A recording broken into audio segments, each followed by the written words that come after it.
And Erin, if you'd like to introduce our guest, we should be I all would set. be happy to welcome everyone to Science Division Lives. I am so excited and honored to have our guest this afternoon or this evening for him. Mike Pitts of editor of British Archaeology, is here to talk to us about our Stonehenge exhibit, which is ongoing at the Denver Museum of Nature and Science. Come see us. It's extraordinary. Mike is amazing, and he is graciously agreed to come and stay up late past his, maybe not past his bedtime, but late this evening to be with us. He has a degree from the Institute of Archaeology. He's affiliated with the College of London. He's the editor of British Archaeology. He's done everything. He is literally English royalty when it comes to archaeology. So he's a curator, a photographer, a journalist, a editor. He's a fellow at the Society of Antiquaries. He has a wonderful blog and a company called Digging Deeper. And he has directed the excavations at Stonehenge. And on a personal note, I am a huge fan. I was showing him earlier. I have all of his books. So if you ever want to read about Hinge World or has worked on the Upper Paleolithic or Richard III. He is a wonderful writer and really a sort of approachable author in all ways, both personally and on the page. So I'm really excited. I want to shut up and get off so that he can talk to you all about Stonehenge. And of course, we'll be taking your questions. Please put them on as often and as much as you'd like in the chat on YouTube or on Facebook, and we'll get to those questions at the end of Mr. Pitts' presentation. So without further ado, I'd like to welcome him. And Mike, thanks so much for being here. Thanks, Erin. I hope I can live up to half of that. Welcome to Stonehenge. What I thought I'd do is, we've been shut up here for well over a year.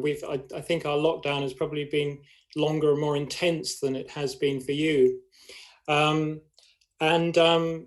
spent most of last year writing a book about Stonehenge. And at one point I was actually able to go to the monument.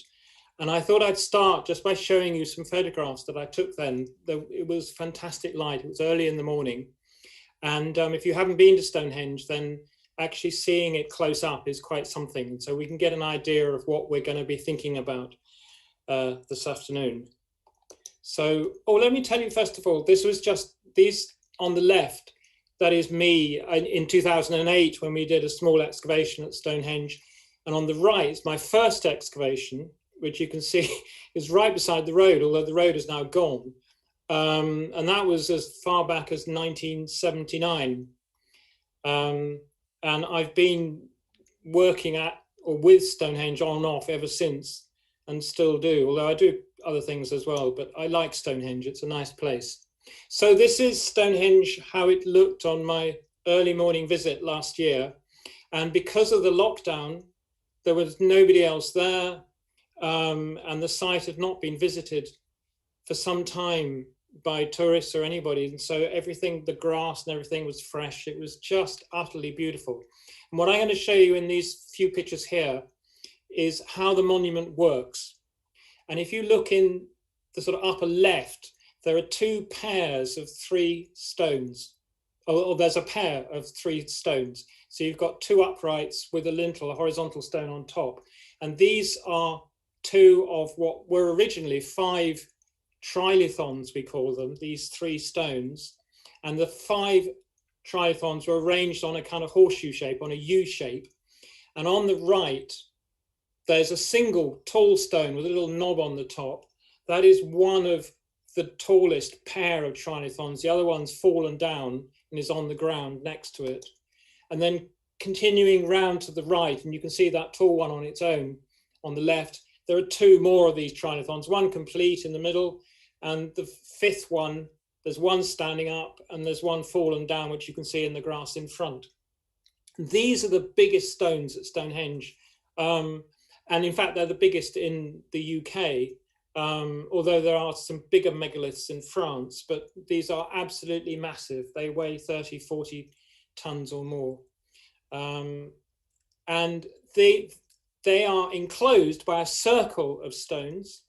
And there are 30 of these upright megaliths. And originally there was a continuous ring, like a ring beam of lintels on the top. And you can see there's still a few in place. And all these stones are made of a really hard sandstone, and they've been carved. They're all dressed to shape. And here is a lintel, and you can see how flat that underside is. And on the right end, you can see a dish. That's a U, that's a groove for jointing onto what would have been a tongue on the adjacent lintel. So these stones are jointed, and you can see in this one, in just at the top against the sky, on the top of an upright megalith, you can see there's a tenon, there's a bump, and that would have slotted into a dish on the underside of a lintel. And here in the middle, just against the sky on the left, you can see where the light is picking out some shallow grooves. These stone, those are carving, that's dressing grooves where the stone has been smoothed off. And almost the entire surfaces of these big stones, if you catch it in the right light, has been dressed and shaped. And this is one of the hardest rocks in the world. I mean, so there's a huge amount of labor has gone into this. Now, harder to make sense of, there are also small stones, or relatively small stones at Stonehenge. These two here in the middle, standing up like little pillars, they're slightly taller. They're about 7 foot, 7'6", that sort of height. They're slightly taller than a person. But compared to the Sarsens, you can see they're much smaller. And here's some more. You can see there's 3 sort of lurking there in the middle of the picture. Now these stones, and we call these blue stones, as distinct from the Sarsens, the really big ones, these blue stones are arranged also in a horseshoe in a U shape, just inside the big Sarsen one. And just inside the big Sarsen circle is another arrangement of blue stones, which consists of, or was once, another circle.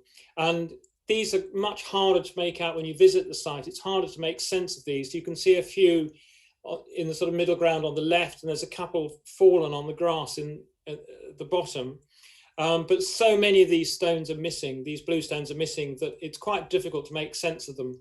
And you can also see there's 3 here in the foreground that they're in pretty poor condition. They're battered, they're not so well dressed, they weren't so well carved originally as the big Sarsens. And there are all sorts of different types of rock in different shapes. And just to give you, just to kind of summarize that, this is a plan of the stones. And the brown stones are the big ones, the Sarsens, and the blue ones, the little ones, are the blue stones. And you can see on the outside, there's a circle, was complete. A lot of it's missing on the bottom left, towards the southwest. And the lighter brown ones are the ones that have fallen down, okay? And that was originally a complete circle. And you can see in the middle, the dark brown stones, this kind of horseshoe U shape opening up to the northeast of the top right. And then though that circle and that horseshoe enclosing another circle and another horseshoe of the little blue stones. And if we get away from the monument, there are also a few other stones, just a few. There's a pair of stones, one of them you can see here in the foreground, which we know as station stones. This is a fallen stone. This would have been a big one, like the ones you can see in the background. This is a Sarsen stone, which is known as the slaughter stone. These are kind of 17th, 18th century names. And this is actually the biggest stone, although it doesn't look it in this photo, but it's the heaviest megalith at Stonehenge, and it's known as the heel stone, and it just stands by itself. And this is the only big stone that is not carved. There's virtually no dressing on this at all. It's just a great natural boulder. And if you step back a bit further, you can see the monument is in grassland. You can see just in front of the stones, right cutting across the bottom, you might be able to see there's a low bank, and it continues to the right along the horizon. So the stones are surrounded by a continuous earthwork ring. And stepping back a bit further, we can see it's in a rural landscape. And today this is a landscape extremely rich in ancient remains and archaeology. And it's well preserved and looked after by various national institutions. And in this photo, incidentally, you can see in the Stonehenge itself stands out very clearly. And if you go to the right from Stonehenge, you can see a single megalith standing up by itself. That's the heel stone. So I thought what I'd address is what we know that's new about Stonehenge that we've learned in the past decade, in the past 10 years. And surprisingly, perhaps, I think arguably we've learned more about the stones, about Stonehenge itself in the past decade than we learned in the previous century. This is new stuff. It's really exciting stuff. And what is particularly exciting for me is that what we've learned is just opening up the beginning of a new adventure, really, at Stonehenge. We're learning things that show us where to go next. They raise lots of more questions, and many of them we think, that are answerable through research and experiment and scientific studies. So it's a really exciting time for Stonehenge. And I thought what I'd do is I'd focus on one particular aspect of it, which is where the stones came from, where the megaliths came from. Because one of the things that was first noted about Stonehenge, and of course has always been the case, is that these megaliths, as you saw from those photographs, they stand in this gentle landscape that has no rocks in it. It's a soft landscape. And wherever the stones came from, they cannot be local. And so that makes it really a unique megalithic monument. There's nothing like it in Europe, where stones have been moved so far to create something. And it was, for centuries, it was a mystery. And the original idea, the medieval idea, was that Merlin, the wizard, brought them over from Ireland. And before they reached Ireland, they were in Africa, and a giant brought them from Africa to Ireland. So that was the kind of folk tale about where all the stones came from. And it wasn't until the 1920s that a geologist who happened to be working in Wales, and if you look on the left, you can see the word Presely's. And the Presely's are low mountains, hills, that little brown splodge above the name there. And this geologist happened to be working there in the 1920s, surveying, when an archaeologist was excavating at Stonehenge and wanted to know about the rocks he was digging up. And he sent a bunch of fragments to the geologist in the post. And he immediately recognized almost everything he'd been seeing in the Preseli Hills in Wales. And a few years later, he was able to get back to it, and he researched it.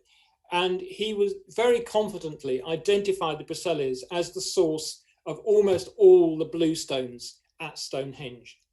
And this is the main outcrop that he identified. And you can see it just looks like a place where you would go for megaliths. There's all these rocks lying around on the ground. And if you search enough, you can find plenty of boulders that are more or less the right shape and size for a bluestone megalith at Stonehenge. But this discovery was extraordinary, because you're talking about at least 150 miles from Stonehenge to get to these hills. And this particular type of rock, we call it dolerite. I have a feeling in the States, you know it as diabase. It's a hard, igneous rock. And there's a particular type at Stonehenge that's got little white spots in it, which we call spotted dolerite, that is really distinctive and unusual. And it was this that really set Herbert Thomas, the geologist, off and tracking this lot down. Now there it stayed more or less until about 20 years ago, when a couple of younger geologists got involved with Stonehenge geology. And about a decade ago, the pair of them, and they're called Richard Bevins and Rob Ixay, got together and decided that they were going to solve the outstanding problems about Stonehenge geology. And of course, by now, I mean, a century later nearly, geological understanding of Wales is vastly more sophisticated than it was in the 1920s. And also, of course, there are many new technologies, new techniques of analyzing rocks. And the key to the work that Richard and Rob have been doing is that they've used a variety of different techniques, generating different types of data, and then combining all this. Quite often the same single piece of rock they'd analyze in different ways and get these different types of information that enable them to characterize the Stonehenge debris. And what they did, as well as Richard Bevins' main work, is field survey in Pembrokeshire in Wales of the rock outcrops, while Rob Ixay was looking at Stonehenge itself. Now, he hasn't been allowed to take samples from the megaliths, but what he has been doing is looking at bits of rock that have been retrieved from excavations at Stonehenge, of which there are masses. And the reason for that's got something to do with the fact that there are so many megaliths missing for one reason or another, and this is a completely separate story that I won't go into, but a lot of stones are missing, and a lot of them seem to have been broken up on site. And so there's all this debris all over the site. And so Rob's been looking at this, Richard's been looking at geology in the field, and they put all their data together, and the first thing they came up with was this. And this is Craig Rossi Velin. It's in Pembrokeshire. It's not on the Preseli Hills. It's just off the edge to the north. It's a few miles north of that big outcrop of diabase. And it's really small. That's the whole thing that you can see in that photograph. That's what it looks like from the other side. It's a really small outcrop. Now, not only did Rob and Richard decide very confidently that some of the megaliths at Stonehenge actually came from this outcrop, but they said which part of the outcrop. So it's just the bit on the left of this photograph. I mean, it's quite extraordinary. And the rock from this outcrop is the commonest amongst the debris at Stonehenge that have been recovered from excavations. Though curiously, at the moment, there are only 2 surviving megaliths that appear to come from this place. Now, some of you might recognize the guy in the red shirt. It's Mike Parker Pearson. This was in 2015, and he and his team followed up the information, the clue that Rob and Richard had produced and saying this is where the megaliths came from, and they excavated the site hoping to find a quarry, at least identify Neolithic quarrying, and they pretty much did. It's a difficult thing to do because you're just using stone, they're just using stone tools, and the stuff it's not, there's no settlement, there's not the kind of conventional archaeological evidence. And some people question it, but I have to say, having looked at it very carefully, having visited the excavation, I'm confident that there was Neolithic quarrying at this site. So that's a really big win for this project. And then they had another one. This is a different site. This is a place called Carn Gadog, and it's a few miles from the one we've just been looking at, which is Craig Rossi Velin. And it's this is diabase. This is the dolerite, the spotted dolerite. That is the commonest type of rock among the standing megaliths at Stonehenge, as well as being a lot of debris at the monument. And again, Mike Parker Pearson and his team did some excavations here. You can see the outcrop's a bit bigger than Craig Rossi Velin, but it's still quite small. There is Mike. And one of the things that's interesting about this site is in this photo, we're looking north, and you might just be able to see on the horizon, you can see some sea. And that is the Irish Sea. So you've got a view across to the Irish Sea, and on a really clear day, you can see part of Ireland. So these quarries are facing northwards, whereas the previous one, or the previous outcrop that was identified in the 1920s as being the source of most of the Stonehenge megaliths, faces south. So you have a different relationship with the landscape. And in fact, to date, Rob and Richard's work suggests that not a single megalith actually did come from the outcrop that was originally identified in the 1920s. And this is Carn Gadog. This is this spotted diabase, this spotted dolerite. You can see it's a really hard stone. It has these white phenocrysts in it that are really distinctive and quite unusual. And you see exactly the same thing in the megaliths at Stonehenge. And of course, it might have, who knows, might have actually been something that attracted them to the stone. When it's fresh, the stone can be quite dark, bluey green, and the phenocrysts are quite white. So you could say you've actually got an effect that's a bit like a night sky full of stars. So this is the view and the landscape. There are lots of these different outcrops scattered all over the place. And they have, many of these have different characteristics. And what Rob and Richard are doing is they're narrowing this down to different megaliths at Stonehenge. And they've got 13 different types of rock they've identified at Stonehenge that probably all come from Wales, most of them almost certainly from this part of Wales, but not necessarily all. And that work is continuing, and it's really interesting. And one of the things it does is it puts us in a really good position to think about what route these megaliths were transported along. We know where they ended up, which is at Stonehenge, of course, but what we haven't until recently had any idea exactly where the journey began. And that has a big effect on where they might have been carried or moved, however it's done. Now, this is the traditional idea of how the stones reached Stonehenge. You see the Procellus, and what this was created by a variety of people, in particular Richard Atkinson, who was the great guru of Stonehenge archaeology in the middle of the last century. And the idea here was that they would have, where possible, have carried these stones in boats, because that would have been the easier way for them to do it, that carrying it over land would have been too much of a challenge. And the quarry, or they thought from the 1920s that the quarry in the Procellus was in the southern edge of the hills and faced south, downhill, and near the coast. The geologist in the 1920s identified another source where he thought a stone had come from, right on the coast. And so what they did was they took a route from the Procellus south and into the sea and along the coast. And then where it crosses the River Severn, the mouth of the River Severn, either you continue the sea route by going all the way down the bottom of Britain, down to Cornwall and back up again in a huge sea journey, or you go overland and you use, where possible, rivers. So there was a kind of presumption against moving stones on land, that it somehow was felt by archaeologists that carrying them over the sea would be easier. And this idea that you can partly map the route by the presence of a quarry somewhere near the coast south of Procellus has been debunked. Rob and Richard have shown that there were no megaliths in that part of Wales at all. They're all from the north, and possibly further north, or possibly a few coming into the centre of Wales. There's still work continuing on that. So that was where it was before this work.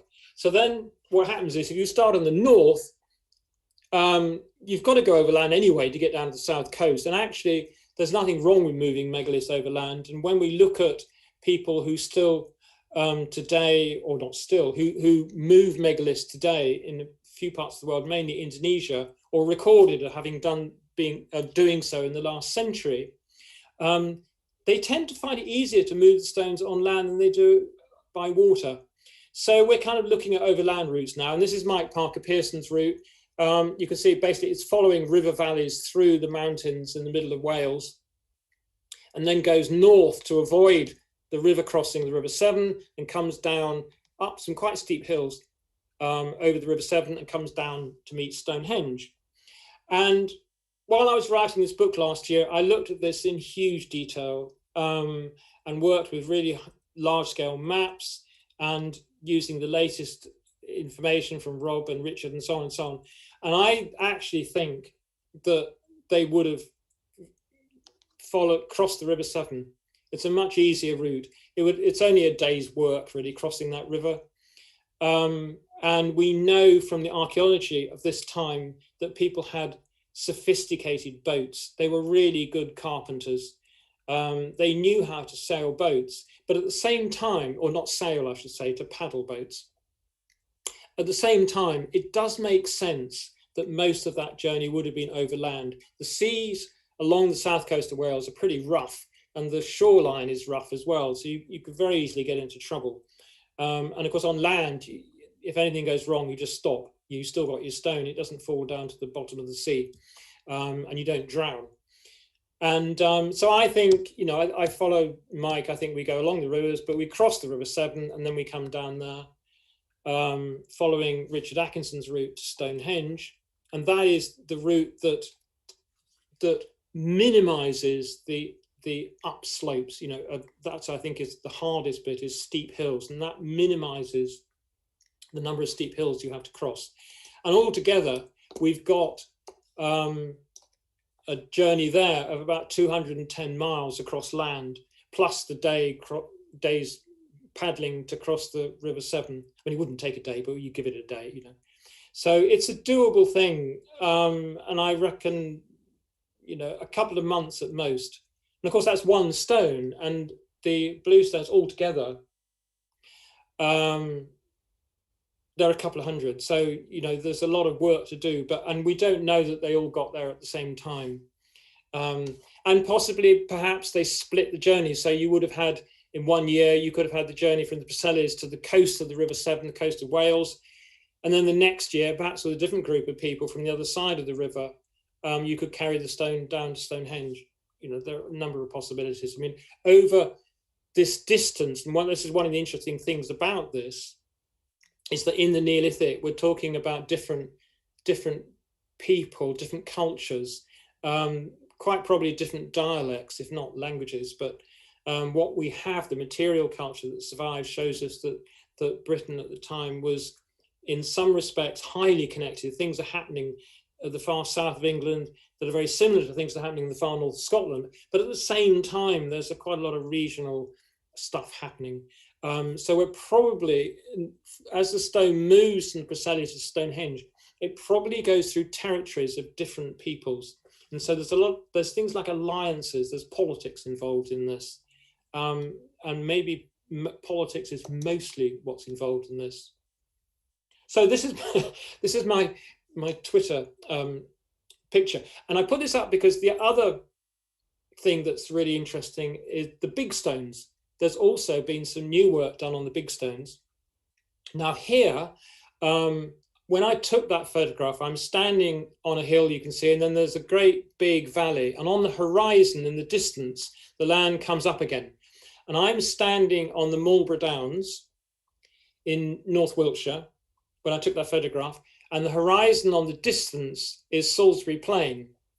And in the middle of that, in the distance, is Stonehenge.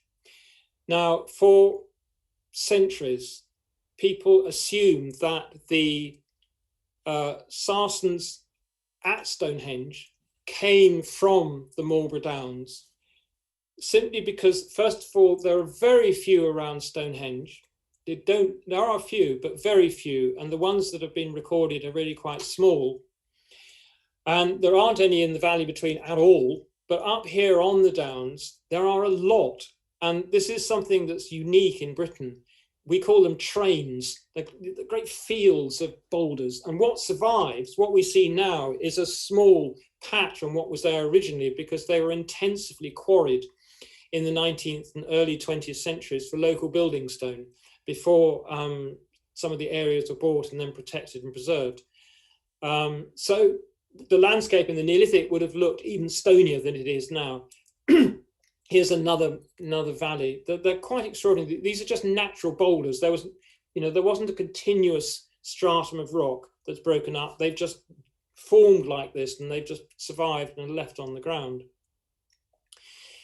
Now, there's a geologist called Dave Nash who works at Brighton University, and he'd been working on rocks of this type in Botswana, and they're known as silcretes. And what he'd been doing there is using technologies that are now sort of commonplace geological stuff, geochemical lab techniques that are relatively new. And the problem with the Sarsens from a geological perspective and trying to figure out where they came from is that they are almost pure silica. And so it's really difficult to characterize them. And it's only with these new technologies that it's been possible to identify really rare minerals in this rock. And Dave Nash had great success with this in Botswana. So he thought, let's have a go at Stonehenge. And you can't grind up Stonehenge, which is what he'd been doing with Sarsens in Botswana. So he used portable X-ray fluorescence with this little gadget. And this is one of his colleagues, Jake Jiborowski. But Sarsen stones occur all over southern England, all over southern and eastern England. And so he did grind up samples from fields all over the place. And when they compared the results, none of the field samples were even close to those at Stonehenge, even on the Marlborough Downs. And then Dave Nash got a very strange email. Out of the blue, he was asked if he would like to look at the core that actually went through the middle of one of the biggest megaliths at Stonehenge, if it could be brought back from America. And this is the most extraordinary story, and it only very recently came to light. In the 1950s, which is when these two photographs were taken in 1958, Several stones at Stonehenge were re-erected, and one of them was stone 58, one of these great trilithon stones that had fallen in 1797. Now, the engineers have been worried that it was going to split. It seemed to have some great natural fissures in it. But they went ahead with the re-erection, and then once they got it up, they decided it wasn't safe, and so they bolted it. They put 3 brass bolts through the center of the megalith, and here on the right, they're drilling one of these a core out to insert one of these bolts. Now, one of the 3 stone cores was given to a man on the job called Robert Phillips, and he hung it in his office until he left the company 20 years later, and he took it with him when he emigrated to the United States. And over the years, Robert and his core moved from Rochester, New York to Chicago, Illinois, then to Ventura, California, and finally to Aventura in Florida. And on the eve of his 90th birthday, Robert decided the core should go back home. And so it did. And here are his 2 sons with this core at Stonehenge. And here is Dave Nash looking at a bit of the core. And he was able to grind up a few samples from this. And he found an almost exact match with one of his field samples, which was from the Morgan Downs in a place called West Woods. And this is West Woods last week. It's just up the road from where I live, and it really is one of my favorite places on the planet, partly because it's a lovely place. It is really, and it's very popular with local walkers, but also it's full of sarsens.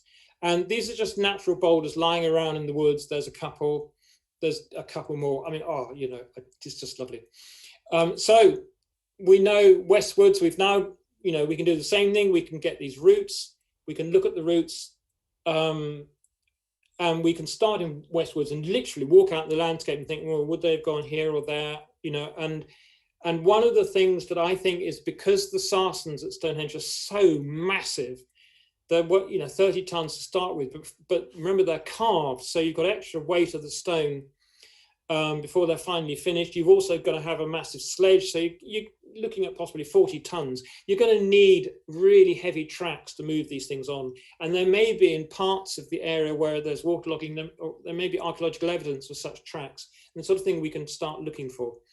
So those are 2 of the things that we've learned a lot about. And obviously I've just skimmed over it, but we've learned a lot of new stuff, and it's really quite exciting stuff, entirely new, this stuff about where these stones came from. And I think I'm more than used up my time. So if we want to go to a discussion or any questions, then I'm happy to pause. Thank you, Mike. That was amazing. And it's so cool to have someone who's actually worked at Stonehenge talk to us about these sorts of theories. Yes, and direct projects and the like. So anyway, while we're waiting for questions to come in from the online audience, I wondered if you could talk a little bit more about the movement of the bluestones from Wales, and not just their travel routes, but maybe a theory that they might not have gone directly from Wanmon but to Stonehenge, but they might have had stopoffs. Yeah. Is that possible? Yeah. Yeah, it's very possible. And of course, one of the things to remember is that they don't all come from the same place, and they don't necessarily start their journey at the same time. And in the news recently was another one of Mike Parker Pearson's excavations at a site called Wenmon in Pembrokeshire, where around the Preseli Hills there are a lot of megaliths, mostly small. And it's perhaps not surprising, but there does seem to be a real concentration of them. And they're just made out of the local rock. So almost by definition, many of them are similar, if not identical, rocks to those of the megaliths at Stonehenge. And what Mike and his team found was 2 or 3 megaliths turned out to be part of quite a large stone circle, most of the stones of which have disappeared. And this circle is very similar in diameter to the first megalithic stone circle at Stonehenge itself. And a couple of chips of rock that they were able to identify appears to be the same type of rock as common megaliths at Stonehenge. And so 2 and 2 was put together, And this theory was proposed that the stone circle is missing, or most of it is missing, because it was uprooted a few thousand years ago and carried to Stonehenge, where the stones are still, if they haven't been broken up. And it's a perfectly possible theory. It's nothing like as ironclad as it appeared in the media, and you might have seen a television film that made it seem as if this was undoubtedly what happened. There are many other possibilities, and there are all sorts of issues. I mean, at the moment, we can't be confident of how big the stone circle really is in Wales, or how many megaliths it had in it. And there are other stone circles in Wiltshire, and in particular, a mile or so from Stonehenge, in another of Mike Parker Pearson's team's excavations, and Mike has been leading very large teams of university archaeologists. And another one of their excavations down by the river near Stonehenge. In fact, with the map that if you've got it on the screen, it's where it says River Avon, just above the river word. If you go up there into the river, Mike found a stone circle there. And the stone pits there are no megaliths left, they're just pits, but they're the right shape and size for bluestones. And frankly, there's nothing else that we can imagine that would have stood in those pits. So we can say quite confidently, I think, that there was a bluestone circle down by the river at one point. And the other point about it is that it actually is similar, the number of stones is similar to the number of stones as the Welsh stone circle, which is not enough to build Stonehenge with. You need a lot more than would have come from that Welsh stone circle. So if the Welsh stone circle was moved to Wiltshire, a much more likely candidate than Stonehenge is the stone circle down by the River Avon, which nobody mentioned. And there are other possibilities. So that's probably enough on that one, but it's a hypothesis. I'm not convinced by it yet. Hi, Mike. Jose here, educator at Denver Museum of Nature and Science. We've got a chat from our YouTube comments here. We've got a question from our YouTube comments here. Have any of the lost megaliths from Stonehenge been located in other places? And if they have, what have they been taken or used for? Yeah, that's such a good question. And it's one people have tried to answer for many years. And every so often, I mean, if you go back into the early records in the 18th and 19th centuries, people quite often say, oh, we found this megalith in the river or propping up a roof somewhere. But none of them have been proven. And it's really odd. You'd think, because there's no local really hard building stone, you'd think that Stonehenge would have been a great quarry, like in Roman times, for example, or in medieval times. But it wasn't. It doesn't seem to have been. We don't find bits of Stonehenge in buildings around the area, Roman, medieval, or modern. And yet a lot of stones are missing. Now, some of those were literally taken away as souvenirs. There are a couple of small megaliths that we know, small bluestones that we know were taken from the site in the 18th to 19th century. And the site is absolutely littered with debris. And recent sort of study of historical records and of the megaliths themselves, looking at, there's been a really detailed laser study of the megaliths looking at the surfaces of the stones, and that was only done about a decade ago. And that's the first time anybody's really looked at those megaliths, believe it or not. And that identified a lot of damage done with metal hammers. And we know people were taking souvenirs and really removed a lot of rock. But that doesn't account for all of it. And there are various explanations. A popular one has been this idea that Roman soldiers saw Stonehenge as a kind of symbol of native identity in pagan Britain and deliberately destroyed it. We know there were Roman people at Stonehenge. There's actually more Roman pottery at Stonehenge than there is prehistoric pottery, which is rather bizarre.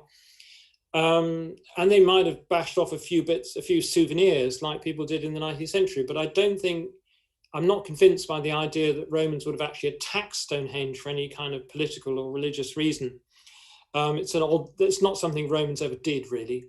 And by the time Romans arrived, of course, Stonehenge was already ancient and ruinous. So I think we need to go further back. And I think we're looking at that period not long after Stonehenge was built and finished, when we have the new DNA research is showing a massive change in population and culture that continued for centuries.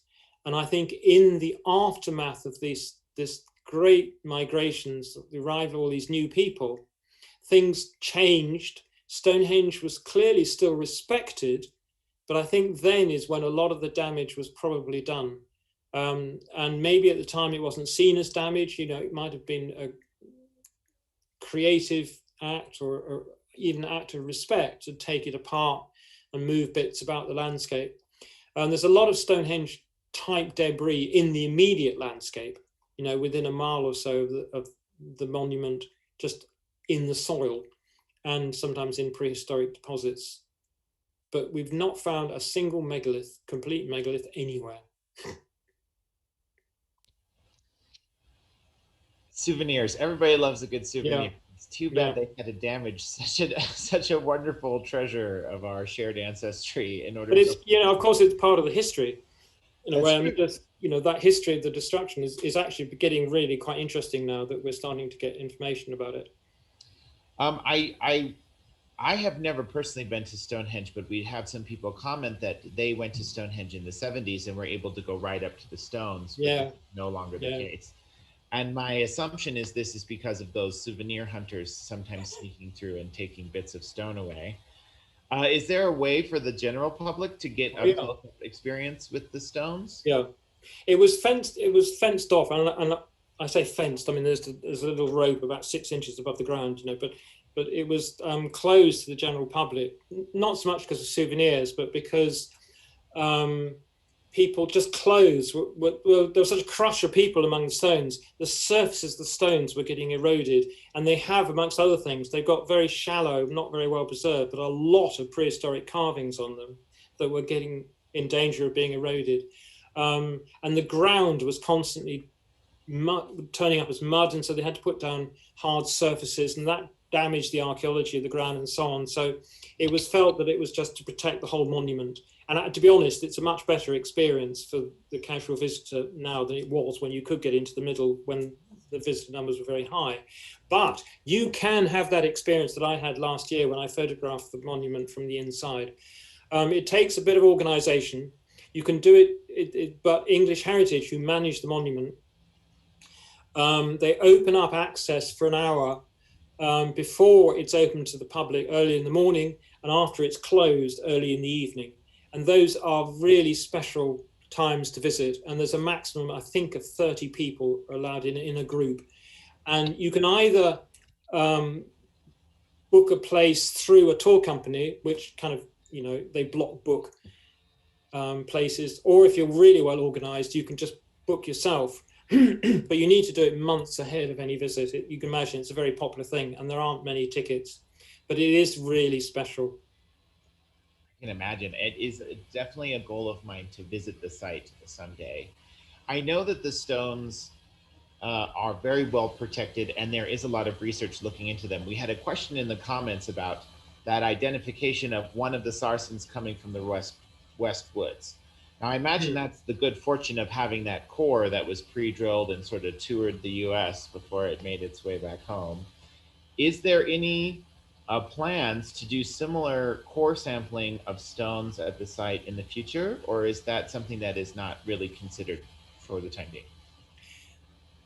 Dave Nash and his team are, I think, they're planning more work, more field work, because one of the things they haven't yet done in the initial study they did is they haven't sampled Sarsen from Salisbury Plain itself, so closer to Stonehenge, where there's not a lot, as I said, that, you know, there are just a few and they're quite small, but it's possible that some of the smaller Sarsens at Stonehenge perhaps are more local. And so they're looking at that. And I suspect they'll be expanding their field survey up on the Morber Downs as well. Actually, as far as coring Stonehenge goes, to be honest, I don't know. I think, to say the least, I think it would be a challenge persuading English Heritage, and indeed the government ultimately, who are responsible, that it was a good idea to drill more great holes through the megaliths. But maybe one day it'll happen. It's the same with the bluestones. Rob and Richard have not been able to knock chips off bluestone megaliths either. So, many of the bluestone megaliths, they're only guesses as to which quarry or which source they came from, and it's mainly working with debris. And we're just about to the end of our time together, but I wanted to give the floor back to Dr. Erin Baxter because she is such a big fan of yours, and I know she has a burning question for you. Oh, it's not burning. So that will be our final question for our program. I wonder, Mr. Pitts, if you could talk a little bit about the landscape. I mean, you talked a lot about the landscape and the origins of Stonehenge, but could you talk about the impacts of development, like the tunnel that might be put under the A303 and the controversy around that? Because I think that is relevant to a lot of the archaeological sites that we're experiencing impacts in the States. Yeah, well, that's a big story. It's really interesting because there has been debate, argument at Stonehenge for about a century, in fact, for more than a century now, about what should happen to a road that goes very close to Stonehenge. And it crosses east-west, just to the south of Stonehenge.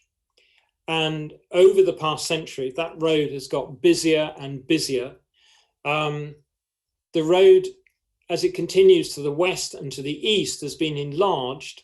And so now there are 4 lanes, and it's a proper highway either side. But at Stonehenge itself, because it's at Stonehenge and it's inside the World Heritage Site, the old road has never been enlarged. So the effect of that is you've got all this traffic pouring in from both directions either side, and suddenly they hit this little road where they pass Stonehenge, and of course you have massive jams.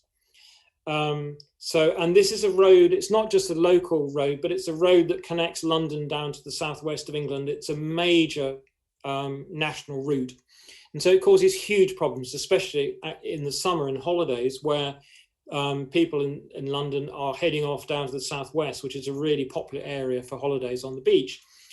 So it's a major problem. And over the past 30 or 40 years, there have been attempts to solve it by putting the road as it passes Stonehenge into a tunnel. And every time it's got anywhere near happening, it's been squashed because of the high cost.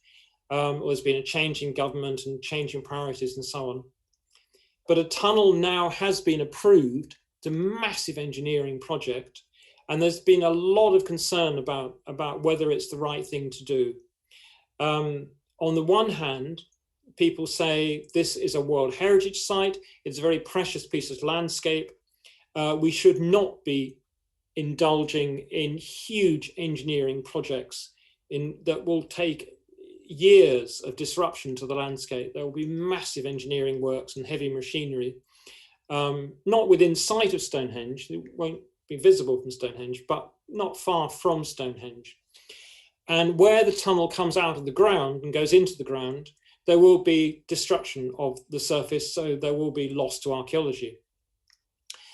On the other hand, the argument is that the loss to archaeology is the sort of thing that's happening all the time, and it is accommodated through new excavation. So before the works to build the tunnel portals takes place, the landscape would be, and indeed already has been, intensively surveyed and sampled. And if the works go ahead, there will be large-scale excavation to recover and record anything that might have been damaged. So actually, archaeologically, the effect of this is we would learn more about the Stonehenge landscape. And close to Stonehenge, there will be no effect on the monument at all, except the existing road, which is extremely busy, dangerous, and noisy, would disappear. So it would be underground, and it's not, you know, the engineering works have absolutely bear no threat to the monument at all. It doesn't go under Stonehenge, it goes under the ground to the south of Stonehenge. And the positive effect would be that this terrible road would be removed.